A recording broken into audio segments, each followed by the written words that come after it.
Assalamualaikum warahmatullahi wabarakatuh.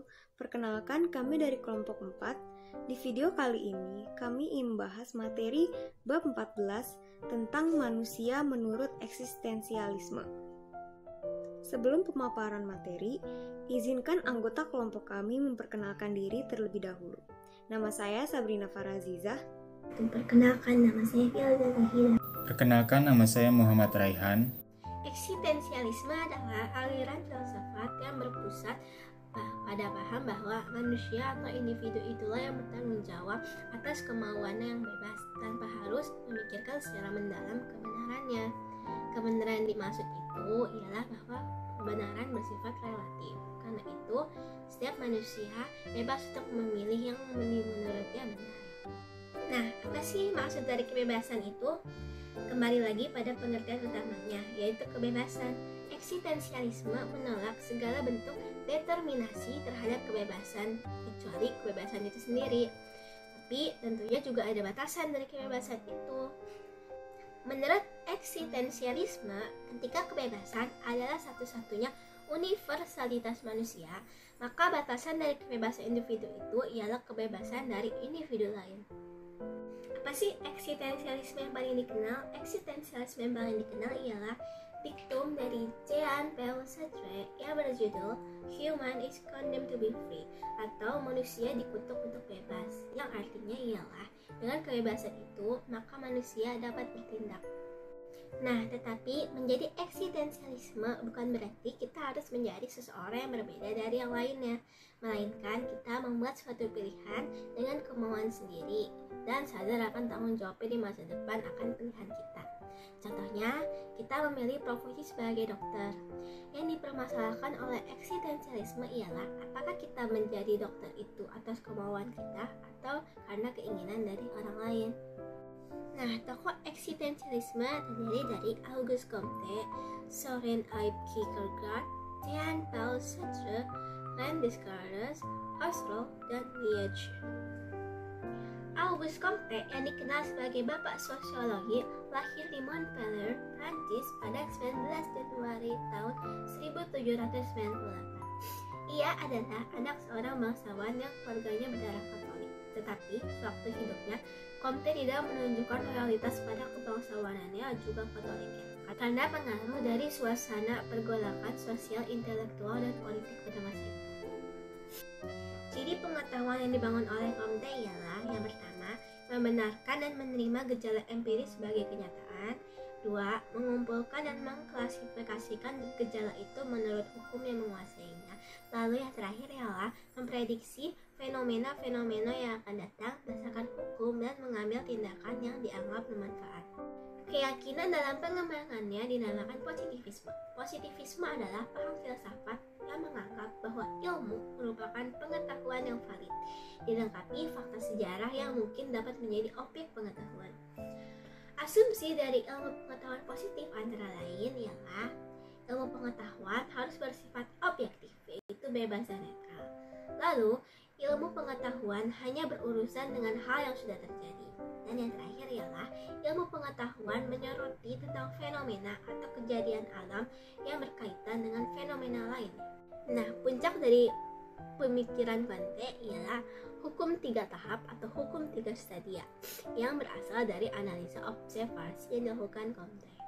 Yang pertama ada tahap teologis. Di sini masyarakat dianggap masih primitif, di mana mereka belum memiliki keinginan untuk menguasai atau mengelola alam. Yang masih lekat di tahap ini ialah fanatisme dan animisme yang sangat kuat. Yang kedua ada tahap metafisika. Di sini merupakan masa transisi dari tahap sebelumnya, yaitu teologis. Yang terlihat di tahap ini ialah adanya monoteisme. Monoteisme dianggap bisa menjelaskan fenomena yang terjadi di antara manusia, tapi dengan jawaban yang spekulatif dan bukan empirik. Yang terakhir adalah tahap positif. Tahap ini didasarkan oleh akal budi dengan hukum yang dapat ditinjau, diuji, dan dibuktikan dengan cara empiris. Dari hal inilah dihasilkan pengetahuan yang dapat diimplementasikan di kehidupan kita. Ilmu pengetahuan menurut Comte terbagi menjadi dua, yaitu yang pertama, sosial statik, yang menjelaskan tentang nilai-nilai yang melandasi masyarakat dalam pengetahuannya, yang juga membutuhkan social order. Karena itu, dibutuhkannya nilai yang disepakati atau mufakat, agar bisa berdiri atas keinginan bersama. Berikutnya adalah sosial dinamik, yaitu ilmu pengetahuan yang mempelajari tentang perkembangan masyarakat atau gerak sejarah masyarakat menuju arah kemajuan atau positif. Tokoh selanjutnya adalah Søren Abie Kierkegaard. Søren Abie Kierkegaard mulai belajar teologi di Universitas Copenhagen. Ia menentang keras pemikiran Hegel yang mendominasi di universitas tersebut. Lalu pada tahun 1841, ia mempublikasikan karya pertamanya yang berjudul The Concept of Irony. Dalam karya ini, ia mengecam keras asumsi-asumsi pemikiran Hegel yang bersifat umum. Karya agung milik Kierkegaard berjudul Concluding Unscientific Proscript yang dipublikasikan pada tahun 1846 membahas tentang ajaran-ajaran yang bermuara pada kebenaran subjek. Terdapat dua ide pokok yang digagaskan oleh Søren Abie Kierkegaard. Yang pertama tentang manusia, dan yang kedua adalah pandangan tentang eksistensi. Ide pokok yang pertama adalah tentang manusia. Kierkegaard menekankan posisi penting dalam diri seseorang yang bereksistensi bersama dengan analisisnya tentang segi-segi kesadaran religius seperti iman, pilihan, keputusasaan, dan ketakutan. Alur pemikiran Kierkegaard mengajukan persoalan pokok dalam hidup, seperti apakah artinya menjadi seorang Kristiani. Ia berpendapat bahwa musuh bagi agama Kristiani adalah filsafat Hegel yang berpengaruh pada saat itu. Kierkegaard sangat bertolak belakang dengan Hegel. Keberatan utamanya adalah karena Hegel meremehkan eksistensi yang konkret. Hegel mengutamakan ide yang sifatnya umum. Sedangkan Kierkegaard berpendapat bahwa manusia tidak pernah hidup sebagai sesuatu aku umum, tetapi sebagai aku individual yang sama sekali unik dan tidak dapat dijabarkan ke dalam salah satu yang lain. Penekanan Kierkegaard terhadap dunia Kristiani, khususnya gereja-gereja, pendeta-pendeta, dan ritus-ritus yang sangat mistis. Dia tidak percaya bahwa ada perantara seperti pendeta, sakramen, gereja yang menjadi penengah antara orang yang percaya dan Tuhan yang Maha Kuasa. Ide pokok yang kedua adalah pandangan tentang eksistensi. Kierkegaard membagi eksistensi manusia ke dalam 3 tingkat yang masing-masing memiliki ciri khas. Yang pertama eksistensi estetik, yang kedua eksistensi etik, dan yang ketiga eksistensi religius. Ketiga bentuk tingkat eksistensi inilah yang akan mengaruhi eksistensi manusia dan merupakan cara keberadaan manusia. Yang pertama, eksistensi estetis menyangkut kesenian dan keindahan. Manusia hidup dalam lingkungan dan masyarakat. Karena itu, fasilitas yang dimiliki di dunia dapat dinikmati manusia sepuasnya. Yang kedua, eksistensi etis. Setelah manusia menikmati fasilitas dunia, maka ia juga memperhatikan dunia batinnya. Untuk keseimbangan hidup, manusia tidak hanya condong pada hal-hal konkret saja, tapi harus memperhatikan situasi batinnya yang sesuai dengan norma-norma umum. Dan yang terakhir adalah eksistensi religius. Bentuk ini tidak lagi membicarakan hal-hal konkret, tetapi sudah menembus inti yang paling dalam dari manusia. Ia bergerak kepada hal yang absolut, yaitu Tuhan. Perpindahan pemikiran logis manusia ke bentuk religius hanya dapat dijembatani lewat iman religius. Tokoh selanjutnya adalah Jean-Paul Sartre. Jean-Paul Sartre berasal dari keluarga cendekiawan. Ketika ia masih kecil, ayahnya meninggal, sehingga ia diasuh oleh ibunya dan dibesarkan oleh kakeknya.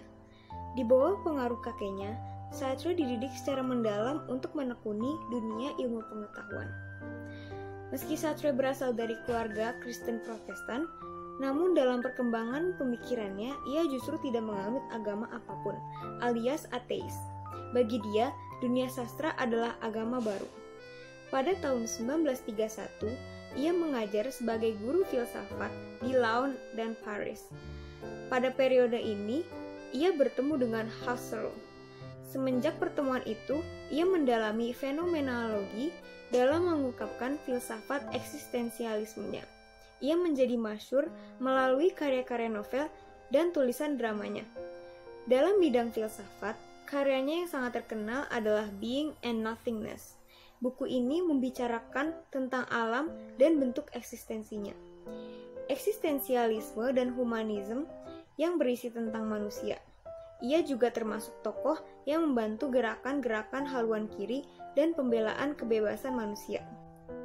Sama seperti Kierkegaard, Sartre menggagaskan dua ide pokok tentang eksistensialisme manusia.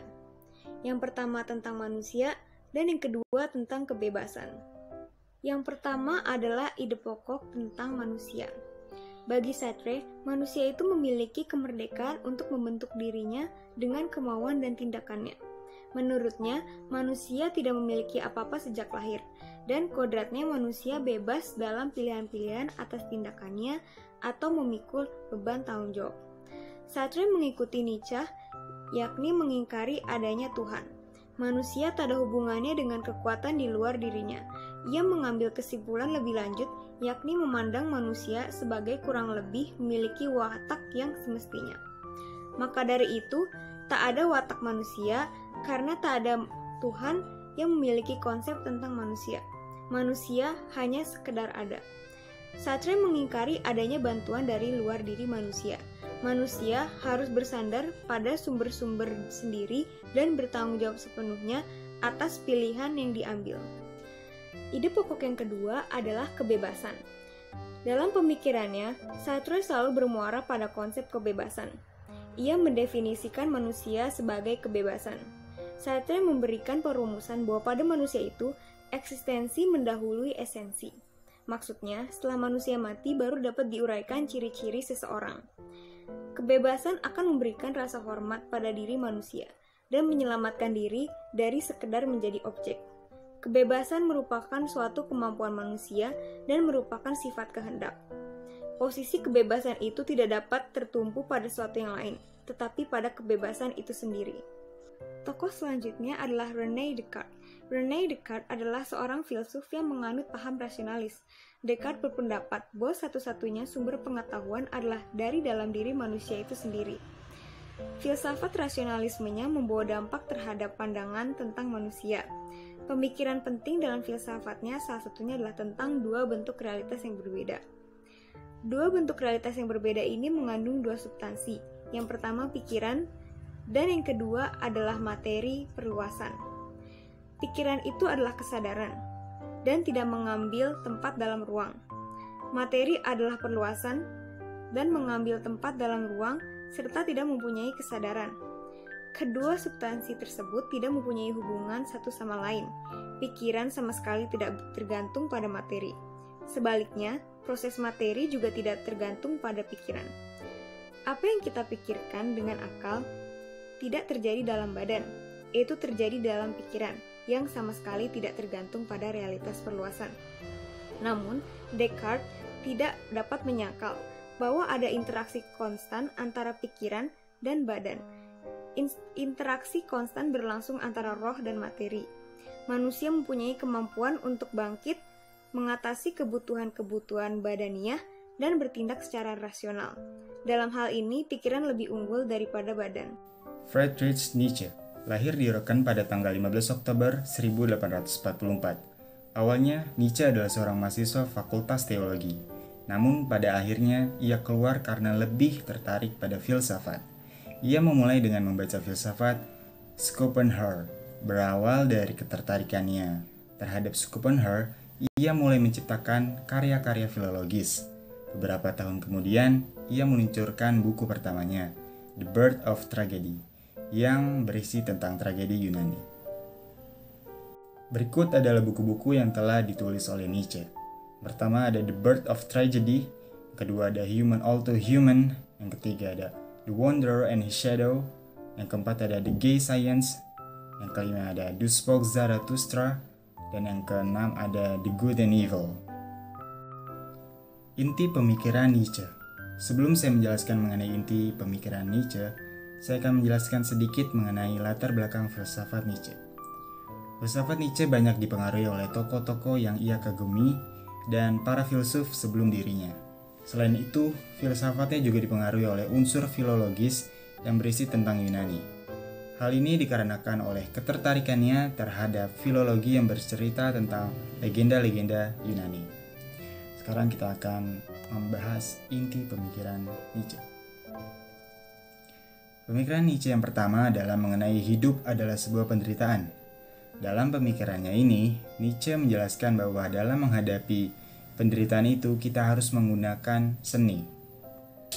Selain itu, Nietzsche juga menjelaskan mengenai moralitas. Dalam penjelasannya dikatakan bahwa menjadi bermoral adalah menghormati adat istiadat komunitas. Adalah tidak bermoral untuk menghadapi adat istiadat karena itu akan membahayakan komunitas. Pemikiran Nietzsche yang kedua adalah mengenai prinsip dalam kehidupan. Dalam pemikirannya ini disebutkan bahwa manusia harus membuat hukum untuk diri sendiri dan tidak melawan realitas. Jika manusia melawan realitas, maka kehidupannya akan menderita karena terkadang manusia memiliki keinginan yang berlawanan dengan realitas. Apabila keinginan itu terus dipaksakan, maka manusia harus melawan realitas. Sedangkan menurut Nietzsche, yang terjadi tidak dapat dihindari, sehingga untuk melawan realitas adalah hal yang sia-sia. Sehingga lebih baik manusia menerima hidup apa adanya dengan lapang dada. Pemikiran Nietzsche yang lain adalah dirinya menjelaskan bahwa manusia memiliki keinginan untuk berkuasa. Pemikiran ini muncul dengan dipicu oleh kemunculan teori Darwin yang membenarkan tentang kemenangan kaum kuat atas kaum lemah dalam pergulatan demi eksistensi. Pemikiran Nietzsche mengenai si manusia super, kekuatan, dan pengulangan abadi. Si manusia super menurut Nietzsche adalah tingkat tertinggi dari kemanusiaan, namun tingkat ini hanya bisa dicapai ketika massa dikorbankan kepada kaum elit. Kekuatan menurut Nietzsche adalah hukum dari suatu masyarakat yang sehat. Masyarakat dianggap sakit bila ia menyerah pada paham martabat manusia dan martabat kerja. Sedangkan pengulangan abadi menurut Nietzsche adalah mengenai kehidupan ini yang sebenarnya terus berulang dari masa ke masa. Namun, Nietzsche tidak menjelaskan kembali mengenai pengulangan abadi dalam buku-buku keluaran terbarunya. Dalam filsafat Nietzsche, moralitas dibagi menjadi dua, yaitu moralitas tuan dan moralitas budak. Moralitas tuan pada awalnya adalah moralitas yang baik. Yang menganut moralitas tuan adalah kaum yang kuat, sedangkan yang menganut moralitas budak adalah kaum yang lemah. Pada awalnya, kaum kuat berada di atas. Namun, semakin lama mereka semakin menerima pula moralitas budak. Sehingga, kaum yang kuat semakin berkurang jumlahnya. Akibatnya, kaum yang lemah menjadi lebih banyak dan pada akhirnya mereka yang lemah dan tertindas ini membalikkan keadaan. Sehingga moralitas tuan yang tadinya dianggap moralitas baik berganti menjadi moralitas yang buruk. Begitu pula sebaliknya.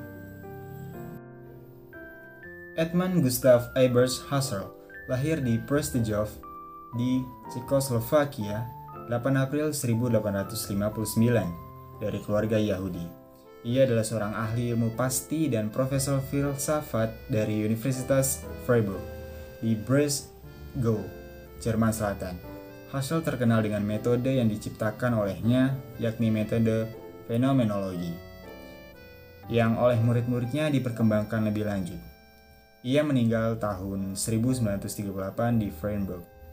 Untuk menyelamatkan warisan intelektualnya dari kaum Nazi, semua buku dan catatannya dibawa ke Universitas Leuven di Belgia. Tulisan-tulisan terpenting milik Husserl. Yang pertama, Logische Untersuchungen 1 dan 2, atau penyelidikan-penyelidikan logis, tahun 1900 sampai 1901, bertujuan agar dapat mempelajari struktur kesadaran. Karena itu harus dibedakan antara tindakan dari kesadaran dan fenomena di mana diarahkan. Dengan membahas ini sekali lagi menunjukkan sikapnya yang menolak psikologi. Tidaklah mungkin memasukkan logika ke dalam psikologi karena psikologi dapat mendeskripsikan proses faktual kegiatan akal, sedangkan logika hanya bisa mempertimbangkan sah atau tidaknya kegiatan akal tersebut. Edmund Husserl menganalisa struktur intensi dari tindakan-tindakan mental. dan bagaimana struktur ini terarah pada objek yang real dan ideal. Yang kedua, Iden zu einer reinen Phänomenolog and ang Phänomenologischen Philosoph 1913, atau gagasan-gagasan untuk suatu fenomenologi murni dan suatu filsafat fenomenologis. Untuk pertama kalinya terkuak kecenderungan idealistik ini. Seorang fenomenolog harus secara sangat cermat menempatkan di antara tanda kurung, artinya kenyataan di antara dunia luar. Yang utama ialah fenomenanya, dan fenomena ini hanya tampil dalam kesadaran. Usaha untuk melakukan pendekatan terhadap dunia luar ini memerlukan metode yang khas, karena keinsyafan serta-merta mengenai dunia luar ini masuk merembes di mana-mana dan menyebabkan analisa yang keliru. Yang ketiga, Meditation Cartesians 1931, atau Renungan-Renungan Kartesian. Dalam buku ini dibahas beberapa permenungan Kartesian, di mana semakin lama semakin penting, seperti aku bertolak dari kesadaranku untuk menemukan kesadaran transendental di dalamnya. Transendental sendiri artinya prinsip dasar dari pemahaman murni yang melampaui atau mengatasi batas-batas pengalaman. Lalu ada juga, tetapi bagaimana caranya menemukan pihak lain dalam kesadaran? Apakah dengan demikian mau tidak mau aku akan terperosok di dalam solipisme atau percayakan diri sendiri? Sehingga yang ada hanyalah kesadaranku sendiri. Bagaimana aku dapat mengetahui adanya dunia intersubjektif? Dan sebagainya. Pikiran-pikiran pokok Edmund Husserl sebagai berikut. Yang pertama ada fenomenologi. Fenomenologi adalah ilmu tentang esensi-esensi kesadaran dan esensi ideal dari objek-objek sebagai korelat kesadaran. Pertanyaannya, bagaimana esensi-esensi tersebut tanpa terkontaminasi kecenderungan psikologisme dan naturalisme? Husserl mengajukan satu prosedur yang dinamakan epoche, atau penundaan semua asumsi tentang kenyataan demi memunculkan esensi. Tanpa penundaan asumsi naturalisme dan psikologisme, kita akan terjebak pada dikotomi, atau subjek-objek yang menyesatkan atau bertentangan satu sama lain. Tujuan epoche adalah mengembalikan sikap kita kepada dunia, yakni sikap menghayati, bukan memikirkan benda-benda. Saya akan memberikan contohnya, yaitu saat mengambil gelas, saya tidak memikirkan secara teoritis tinggi, berat, dan lebarnya, melainkan hanya menghayati sebagai wadah penampung air untuk diminum. Ini yang hilang dari pengalaman kita kalau kita menganut asumsi naturalisme, dan hal inilah yang kembali dimunculkan oleh Husserl. Akar filosofis fenomenologi Husserl ialah dari pemikiran gurunya yang bernama Franz Brentano. Sebelum tahun 1908, Husserl dan gurunya mengartikan fenomenologi sebagai fenomenologi psikologis, yaitu psikologi deskriptif. Psikologi hanya mencatat yang dilihat tanpa mencari keterangan-keterangan mengenai sebab gejala-gejala. Namun setelah tahun 1908, fenomenologi Husserl menjadi fenomenologi transendental. Dia berpendapat dalam teori ini bahwa kesadaran bukan bagian dari kenyataan, melainkan asal dari kenyataan. Husserl menolak kesadaran bipolaritas atau kesadaran dan alam, subjek dan objek. Artinya kesadaran tidak menemukan objek-objek. Objek-objek diciptakan oleh kesadaran. Dengan pendapat ini, Husserl dekat dengan idealisme. Fenomenologi menyapu bersih segala asumsi yang cenderung mengotori kemurnian pengalaman manusia. Pengaruh fenomenologi antara lain psikologi, sosiologi, antropologi, sampai arsitektur. Semuanya memperoleh napas baru dengan munculnya fenomenologi. Yang kedua ada intensionalitas. Salah satu hal yang muncul sebagai hasil fenomenologi Husserl ialah perhatian baru untuk intensionalitas kesadaran. Kesadaran kita tidak dapat dibayangkan tanpa sesuatu yang disadari. Supaya ada kesadaran, memang diandaikan tiga hal, yaitu bahwa ada suatu subjek yang terbuka untuk objek-objek yang ada. Fakta bahwa kesadaran selalu terarah kepada objek-objek disebut intensionalitas. Dari kata intendere, artinya menuju ke. Kiranya tidak tepat mengatakan bahwa kesadaran mempunyai intensionalitas, karena kesadaran itu justru intensionalitas. Kesadaran itu suatu tindakan, artinya terdapat interaksi antara tindakan kesadaran dengan objek kesadaran. Namun interaksi ini tidak boleh dianggap sebagai kerjasama antara dua unsur yang sama penting, karena akhirnya hanya ada kesadaran. Objek yang disadari itu hanyalah suatu ciptaan kesadaran. Dan pikiran pokok yang ketiga adalah 3 jenis reduksi. Reduksi yang pertama, menyingkirkan segala sesuatu yang subjektif. Sikap kita harus objektif, terbuka untuk gejala-gejala yang harus diajak bicara. Yang kedua ada menyingkirkan seluruh pengetahuan tentang objek yang diselidiki dan diperoleh dari sumber lain. Dan yang ketiga, menyingkirkan seluruh reduksi pengetahuan. Segala sesuatu yang sudah dikatakan oleh orang lain harus untuk sementara dilupakan. Kesimpulannya adalah eksistensialisme adalah paham yang berpusat pada manusia individu yang bertanggung jawab atas kemauannya yang bebas tanpa memikirkan secara mendalam mana yang baik dan mana yang tidak benar. Beberapa tokoh eksistensialisme yang tadi sudah dijelaskan dikaji dalam pembahasan tentang esensi manusia. Berikut ialah kritik terhadap para tokoh-tokoh mengenai esensi manusia. Yang pertama ialah Auguste Comte. Positivismenya hanya berpusat pada ilmu pengetahuan empirik dan menolak segala bentuk lainnya. Jadi bisa dikatakan akan sulit untuk menjadi pengetahuan yang valid karena nyatanya ada beberapa hal yang tidak tampak namun perlu untuk dikaji. Jadi teori positivismenya terbatas. Berikutnya, Comte tidak percaya dengan sesuatu yang tidak ada wujudnya atau tidak dapat dibuktikan kebenarannya. Hal ini dapat menyebabkan kehilangannya kepercayaan manusia pada sosok Tuhan. Padahal di dalam agama terdapat benar dan kebenarannya. Kritik terhadap paham eksistensialisme milik Kierkegaard, yakni paham Kierkegaard terlalu berfokus pada satu agama saja, yaitu agama Kristen, dan bagaimana manusia harus memahami agama Kristen yang otentik. Namun di sisi lain, dia tidak menerima faktor perantara seperti pendeta, sakramen, serta gereja yang menjadi penengah antara seorang yang percaya dan Tuhan yang Maha Kuasa.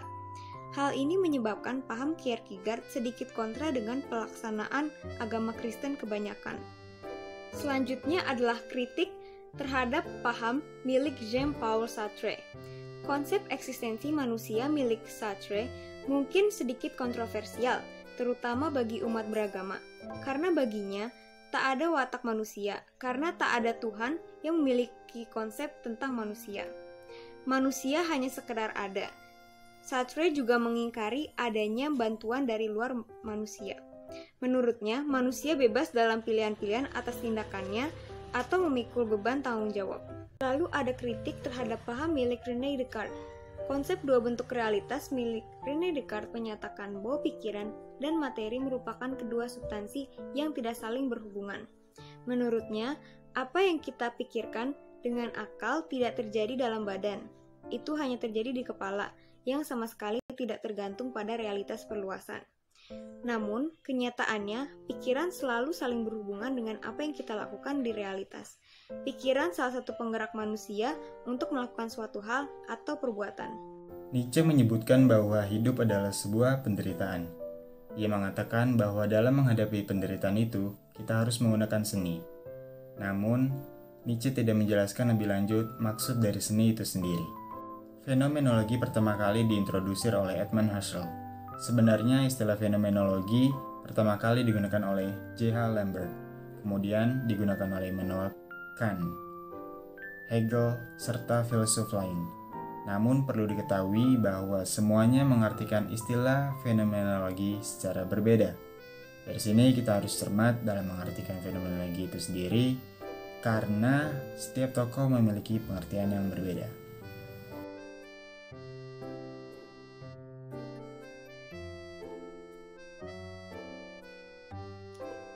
Sekian presentasi dari kelompok kami. Mohon maaf apabila ada kekurangan kata dalam penyampaian materi, dan terima kasih atas perhatiannya. Wassalamualaikum warahmatullahi wabarakatuh.